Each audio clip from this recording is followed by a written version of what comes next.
ఇక్కడ గ్యాదర్ అయినటువంటి సందర్భం వచ్చేసి వరల్డ్ టొబాకో డే. రేపు సండే రోజు సెలబ్రేట్ చేసుకున్నాం వరల్డ్ టొబాకో డే. సో దానికి సంబంధించి అవేర్నెస్ కిందని ఈ ప్రెస్ మీట్ అనేది ఈరోజు నిర్వహిస్తున్నాము మనము మన మెడికవర్ కరీంనగర్లో. వరల్డ్ టొబాకో డే సందర్భంగా అవేర్నెస్ అంటే టొబాకో నిర్మూలన కానీ, లేకపోతే దాన్ని ఎటువంటి యూత్ని ఎట్లా ప్రేరేపిస్తున్నారు అవి కొనడానికి కానీ, లేకపోతే రకరకాల ఫ్లేవర్స్లో వాళ్ళకి నచ్చినటువంటి ఫ్లేవర్స్లో కానీ, అడ్వర్టైజ్మెంట్స్ ద్వారా కానీ, లేకపోతే ఎట్లా వాటిని ఇల్లీగల్గా కానీ లీగల్గా కాదు కానీ ఇల్లీగల్గా ఎట్లా అండర్ ఏజ్ వాళ్ళకు కూడా అవి అందుబాటులోకి వస్తున్నాయి అనేటువంటి అవేర్నెస్ కిందనే ఈ సంవత్సరం థీమ్ అనేది మనకు పెట్టారు. సో దాని గురించి మనకి డాక్టర్ నాగరాజు గారు, general physician, medical hospital Karimnagar, మనకి ఇంకా దాని గురించి ఎట్లా థీమ్ అనేది ఏంటి అనేది వివరంగా చెప్తారు.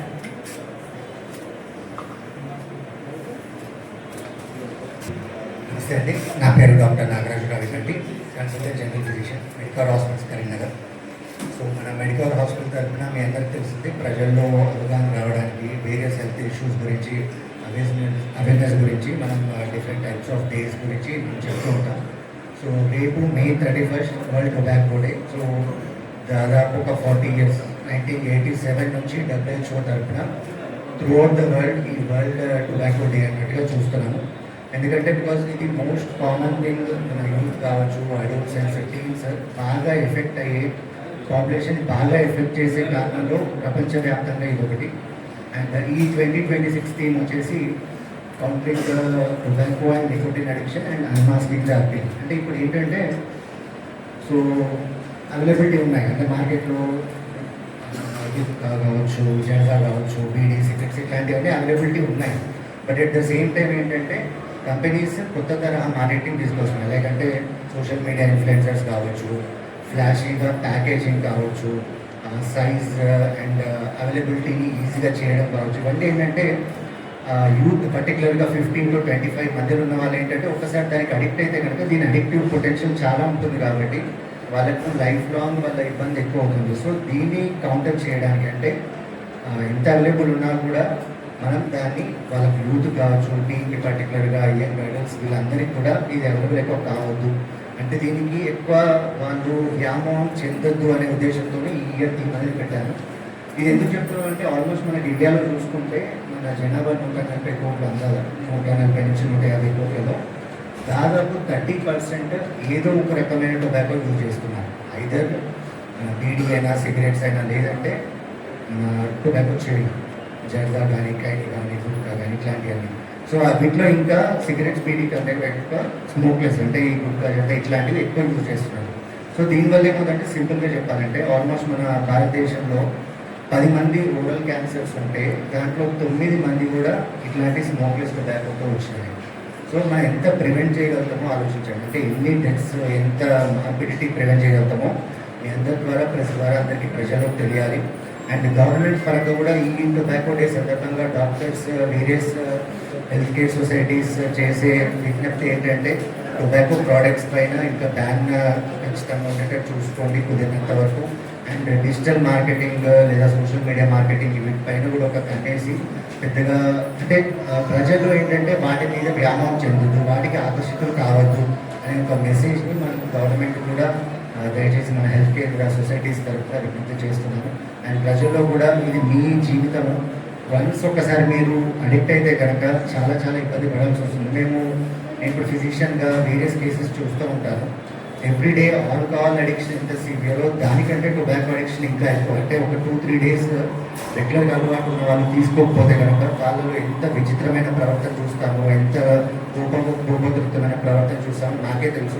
సో ఇదేంటంటే addictive potential is much more compare to alcohol. So మీ ఆరోగ్యం మీ చేతిలోనే ఉంది, ఇది కంప్లీట్గా ప్రివెంటబుల్. డెఫినెట్గా మీరు ఎవరో వాడుతున్నారు, ఫ్రెండ్స్ వాడుతున్నారు, ఇంకొకరు ఫోర్స్ చేస్తున్నారు అనేది తీసుకోకండి. Thank you. అందరికీ thank you so much for coming. నేను డాక్టర్ అనీష్, మెడికల్ హాస్పిటల్ కరీంనగర్లో మెడికల్ పనిచేస్తున్నాను. అయితే ఇప్పుడు ఆల్రెడీ సార్ మనకి టీమ్ గురించి టొబాకో వల్ల వచ్చే ప్రాబ్లమ్స్ గురించి మనకి వివరించారు. అయితే మనం మెయిన్ గుర్తుపెట్టుకోవాల్సింది ఏంటంటే టొబాకో ఏ ఫామ్లో తీసుకున్నా, అంటే అంబారు, గుట్కా, తంబాకు, బీడీ, సిగరెట్, వీటన్నింటిలో డేంజరే. చాలామంది మధ్య ఏం చేస్తున్నారంటే ఈ సిగరెట్ కానీ వేపింగ్ అని చేస్తున్నారు. ఈ సిగరెట్ వీటిలో కూడా నికోటిన్ రావడం వల్ల దానివల్ల వచ్చే సైడ్ ఎఫెక్ట్స్ వస్తున్నాయి. అది అడిక్షన్ తగ్గిస్తుంది కానీ మనకి వచ్చే సైడ్ ఎఫెక్ట్స్ కొంతమంది వస్తున్నాయి అన్నమాట. సో ఒక స్మోకింగ్ కానీ టొబాకో కానీ ఏ రూపంలో తీసుకున్నా పక్షపాతము, చూపు పోవడము, గొంతు క్యాన్సర్, తర్వాత అన్నవాహిక క్యాన్సర్, కడుపు క్యాన్సర్, ఊపిరితిత్తుల క్యాన్సర్, తర్వాత స్పర్మ్ కౌంట్ తగ్గడము, హార్ట్ అటాక్స్, తర్వాత గుండె కొన్నిసార్లు లయబద్ధంగా కొట్టుకోకుండా సడన్గా ఆగిపోవడం, ఇలాంటివి చాలా జరుగుతాయి. కొన్నిసార్లు ఏంటంటే కాళ్ళకు సప్లై చేసినట్టు నా వల్ల ఎఫెక్ట్ అయ్యి గ్యాంగ్రీన్ వచ్చి కాలు తీయాల్సిన పరిస్థితులు కావచ్చు. సో ఒక స్మోకింగ్ ఆపేయడం వల్ల మనం ఎన్ని వ్యాధులు దూరం ఉంటాం. ఇంకా కొంచెం చాలా గుర్తుపెట్టి, కొందరు ఫ్రెండ్ సర్కిల్లో ఒకరు స్మోక్ చేయరు, మిగతా వాళ్ళందరూ స్మోక్ చేస్తారు. టీ తాగేటప్పుడు కానీ కలిసి మాట్లాడుతూ ఉంటారు. అలాంటి సిచ్యువేషన్లో ఏమవుతుందంటే వాళ్ళు ఉన్న పొగ వాళ్ళు పీల్చుకొని వీళ్ళు కూడా వ్యాధులన్నింటికి బాధపడతారు అన్నమాట. సో ప్యాసివ్ స్మోకింగ్ అనేది కూడా చాలా డేంజరస్. సో మనం ఒక పొగ పీల్చి వదిలినప్పుడు మన ఆరోగ్యంతో పాటు మన పక్కన నలుగురు ఆరోగ్యంగా పాటు చేస్తున్నాం. అంటే నలుగురు పాపం మనం చుట్టుకుంటున్నాం. మన ఆరోగ్యం పాటు చేసుకొని పక్క వాళ్ళ ఆరోగ్యం పాటు చేసి ఎక్కువ పాపం ఉంటుంది అన్నమాట. కాబట్టి మన స్మోకింగ్ ఆపడం వల్ల మనమే కాదు, మన కుటుంబ సభ్యులు, మన చుట్టూ నలుగురు అందరూ బాధపడతారు. ఇంకా విషయం చెప్పాలంటే మన చుట్టుపక్కల బీడీ కార్మికులు చాలా మంది ఉంటారండి. బీడీ చేసే వాళ్ళు ఎక్కువ మంది ఉంటారు. సో వాళ్ళు నిత్యం పొగాకుతో పనిచేస్తూ ఉంటారు. పొగాకు దులపడం కానీ, పొగాకు కట్టడం కానీ, బీడీ కట్టడం చేస్తుంటారు. దానివల్ల ఏమవుతుందంటే చాలా వరకు కూర్చొని ఉండడం మోకాలు నొప్పులు వస్తాయి. అదే కాకుండా ఆ పొగాకుని వాళ్ళు డైరెక్ట్ వస్తారు. సో వాళ్ళు పొగాకు అలవాటు లేకుండా పొగాకు బీడీ చేయకపోయినా ఆల్మోస్ట్ బీడీ చేసినట్టు అవుతుంది అనమాట వాళ్ళకి. కొంచెం లేడీస్ చాలా మంది చేస్తుంటారు బీడీ కార్మికులు. వాళ్ళు కొన్ని ప్రెగ్నెంట్ లేడీస్ కొంచెం పనికి వెళ్తారు, కొంచెం ఫైనాన్షియల్ ఇష్యూస్ వల్ల వెళ్తున్నప్పుడు వాళ్ళ బేబీస్ ఎఫెక్ట్ అవుతాయి. కొన్నిసార్లు ప్రెగ్నెన్సీలో మనకి బీపీ పెరగడం వినే ఉంటారు. ఈ స్మోకింగ్ అలవాటు ఉన్న వాళ్ళకి, ఇలా తంబాకు ఎక్స్పోజ్ అయ్యే వాళ్ళకి ఎక్కువ రిస్క్ ఉంటుంది. సో మనకి చాలా వరకు తెలిసిందంటే హార్ట్ అటాక్, పక్షవాతం వరకే తెలుసు. కానీ ఇన్ని రకాల వ్యాధులు తంబాకు రూపంలో వస్తుంది, లేడీస్కి ఎఫెక్ట్ అవుతుంది. ఈ మధ్య కాలంలో బీడీ కార్మికులకు కూడా చూస్తున్నాను, హార్ట్ అటాక్స్ వస్తున్నాయి. వాళ్ళకి అలవాటు ఏం లేదు. అడిగితే బీడీ రోజు వర్క్ చేస్తారు, 6 to 7 hours అని చెప్తున్నారు. సో అక్కడ ఎక్స్పోజ్ అవుతున్నారు. సో ఇవన్నీ ఏరియాస్లో ఎఫెక్ట్ చేసుకుంటే తగ్గించుకోవాలి. వాళ్ళకి ఆల్టర్నేటివ్ సిచ్యువేషన్ కానీ కలిపి, బీడీ కార్మికులు అదో తప్ప వేరే ప్రొఫెషన్ ఉండదు. సో వాళ్ళకి ఆల్టర్నేటివ్ ప్రొఫెషన్ ఇప్పిస్తే మనం వాళ్ళ ఆరోగ్యం కాపాడుకోవచ్చు, వాళ్ళు ఫైనాన్షియల్గా స్టేబుల్ చేసుకోవచ్చు. ఒక్క స్మోకింగ్ ఆపడం వల్ల కనీసం 80% హార్ట్ అటాక్స్ అవాయిడ్ చేయొచ్చు అండి. అంటే నాకు 80% పేషెంట్స్ మళ్ళీ స్మోకింగ్ ఉన్న వాళ్ళే ఉన్నారు హార్ట్ అటాక్స్. సో స్మోకింగ్ ఆపేస్తే ఇంతమంది ఎఫెక్ట్ తగ్గుతుంది. ఇంకోటి మనకి ఇప్పుడు ఆల్కహాల్ వైన్ షాప్స్కి ఏవైతే రెగ్యులేషన్స్ పెట్టారో, పాన్ డబ్బాలకి వాటికి కూడా రెగ్యులేషన్స్ పెట్టారు. ఇప్పుడు ఒక సందులో నైజం కుట్టాలు ఉంటున్నాయి పాన్ డబ్బాలు. యాక్సెస్ అనేది చాలా పెరిగింది. ఏం చూసుకోకుండా నచ్చినట్టు ఇస్తున్నారు. సో ఎటువంటి రిస్ట్రిక్షన్స్ కానీ, పోలీస్ విజిలెన్స్ కానీ లేదు. సో ఇలాంటి విషయంలో కొంచెం విజిలెన్స్ పెరుగుతాయి. చిన్న వాళ్ళకి చిన్న ఎక్స్పోజర్ ఉంటుంది. 14 years 13 years వాళ్ళకి స్టార్ట్ చేస్తున్నారు. సో అంత చిన్న ఏజ్లో స్టార్ట్ చేసే వరకు 20-30 yearsకి హార్ట్ అటాక్స్ ఏం పక్షవాతం అని వస్తుంది. సో అర్లీగా స్టార్ట్ చేస్తున్నారు, ఏజ్ రిస్ట్రిక్షన్ లేకుండా చూస్తున్నారు. కాబట్టి మనకి విజిలెన్స్ పెంచుకొని పాన్ డబ్బాలు తగ్గడం కానీ, లేకుంటే ఏజ్ తక్కువ వాళ్ళకి ఇవ్వకపోవడం, లేకుంటే మనకి ఇప్పుడు క్యాన్సర్ ఉందని ఎక్కడైనా సిగరెట్ డబ్బాలు వాటి మీద ఇచ్చారు, ఆ చిన్న ప్యాకెట్స్ మీద కూడా మెన్షన్ చేయాలి, వీటి వల్ల కూడా క్యాన్సర్ వస్తుంది అనేసి. అలాంటి అవగాహన పెంచితే ఖచ్చితంగా జనాల్లో మార్పు వచ్చేసి దాని వాటికి దూరం అవుతుంది కోరుకుంటున్నాను. Thank you so much. Sir, ఇంకా టొబాకో సంబంధించి టీచర్లో ఎలాంటి ఎఫెక్ట్స్ ఉంటాయి, ఎలాంటి ప్రోగ్రెసివ్ ఎఫెక్ట్స్ ఉంటాయి అనే విషయాన్ని మనకి వివరంగా చెప్తారు. సో రేపు అనగా May 31st no tobacco day. ఇది ఒక వరల్డ్ హెల్త్ ఆర్గనైజేషన్ అనేది ఒక ప్రపంచ ఆరోగ్య సంరక్షణ కోసం ఉన్న సంస్థ. ఏంటంటే పొగాకు వల్ల వచ్చే అనర్థాలు ప్రజలందరికీ అవగాహన రావాలని చెప్పేసి సంవత్సరం ఒక రోజు పెట్టుకోవడం జరిగింది. అదే 31 May. సో ఇండియాలో, చైనాలో, ఎస్పెషల్లీ ఏషియన్ కంట్రీస్లోనే మనకి పొగాకు వాడకం అనేది ఎక్కువ ఉంది. పొగాకు పెంచడం కూడా ఈ ఏషియా, సౌత్ ఈస్ట్ ఏషియాలోనే ఎక్కువ ఉంది. ఎందుకు అంటే ఒకప్పటి నుంచి కొంతమంది ఏంటంటే కొన్ని ట్రీట్మెంట్స్లో వాడేవాళ్ళు. అప్పట్లో మెల్లమెల్లగా ఇప్పుడు గంజాయి కావచ్చు, పొగాకు కావచ్చు అన్ని మెల్లమెల్లగా మెడిసిన్స్ నుంచి కొంతమందికి అలవాట్లాగా అయిపోయింది. సో డిపెండెన్స్ అంటారు. సో ఇప్పుడు ఆల్కహాల్ కానీ, స్మోకింగ్ ఎస్పెషల్లీ టొబాకో స్మోకింగ్ ఎందుకు అంటే ఒకసారి అలవాటు పడితే అది మానుకోవడం చాలా కష్టం. సో అందుకోసమే దాన్ని అడిక్షన్ అంటారు. సో అడిక్షన్కి treatment de addiction. So so ఈ ఇయర్ థీమ్ వచ్చేసి అన్నట్టు అన్మాస్కింగ్ ది అపీల్. అంటే ఇప్పుడు చూస్తారు మీరు టీవీస్లో చైనీ గుట్కా పాన్ పరాగ్ మసాలా పాన్ మసాలా, సో ఇట్లాంటివి ఏంటంటే డిఫరెంట్ జిమ్మిక్స్ యూజ్ చేస్తారు ఇండస్ట్రీస్, ఎందుకంటే వాళ్ళకి ప్రాఫిట్స్ రావాలి. సో ఈ ప్రాఫిట్స్ ఒకవేళ ప్రజల ఆరోగ్యానికి హాని లేకుండా వస్తే బాగుంటుంది. కాకపోతే వీటి వల్ల సో మనం ముందుగా డాక్టర్స్ మాట్లాడుకున్నట్టు గుండె ప్రాబ్లం కావచ్చు, నోటి క్యాన్సర్ కావచ్చు, బ్లడ్ క్యాన్సర్ కావచ్చు, మన యూరినరీ బ్లాడర్ క్యాన్సర్ కూడా వచ్చే ఛాన్సెస్ ఉంది. సో అదే కాకుండా ఏంటంటే వీటి వల్ల సడన్ హార్ట్ అటాక్స్ రావడం కానీ, పక్షవాతం రావడం కానీ, ఊపిరితిత్తులు ఒకవేళ తంబాకు అనేది మనము సిగరెట్ రూపంలో తీసుకుంటున్నారు. ఈ మధ్య ట్రెండ్ ఏంటంటే దాంట్లో కూడా ఫ్లేవర్స్ ఉన్నాయి అన్నమాట.